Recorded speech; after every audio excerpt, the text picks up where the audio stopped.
נו מה ג'ונם? מה יש לך פה? אומרים ג'ונם, ג'ונם, מה אוכלים? ג'ונם, דבר ראשון זה קודם כל מה שאתה רואה פה על השולחן. פיתה קבב, בגט, שניצל, הבית שלנו, סלט חזה עוף, חלות שישי שכל השבוע אני מוכר אותם, עסקיות צהריים כמובן. ובוא אחי, תראה איזה סלטייה, כל יום, בשעה 6 בבוקר, הכל חדש, טרי. רגע, כל יום אתה חותך לי את זה? כל יום 6 בבוקר אנחנו פה אחי, מכינים, עושים, עובדים, הכל בשבילכם. לפני הכל אח שלי, לפני הכל, זה דבר שלא יכולנו לוותר עליו, זה הכשרות של מרן בית יוסף, ולרב עובדיה בית יוסף. איזה מלך. כמובן שאנחנו נותנים מענה לכל הקהל, ואפרופו כל הקהל, יש לנו חבר'ה הייטקיסטים פה, אסותא פה ממולנו.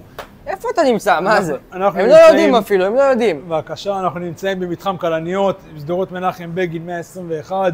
רגע, ותגיד לי, איך אתה דואג לכל ההייטקיסטים שלנו? איך אני דואג לכל ההייטקיסטים? למה רק ההייטקיסטים? גם עובדי אסותא, הייטקיסטים, כל קהל אשדוד, משלוחים, דרכנו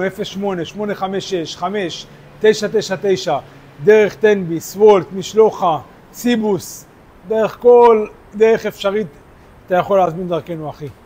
תגיד לי, ואתה מזמין את כולם מהטוב הזה בג'ונם, לא תספר להם, תסגור את הסרטון, מה זה ג'ונם בכלל? ג'ונם זה נשמה שלי בפרסית, האוכל, העשייה בידיים זה הנשמה שלי, וזה אני מעניק לכם. אוהב אתכם ומחכה לכם בשניצליה שלנו, שניצל ג'ונם אשדוד, מתחם כלניות, שדרות מנחם בגין 121, פתוחים כל יום מהשעה 10 בבוקר עד שעה 9 בלילה, שישי כמובן, ספיישל חלות לפנים, מ-10 בבוקר עד שעה 3, אוהב אתכם ג'ונם.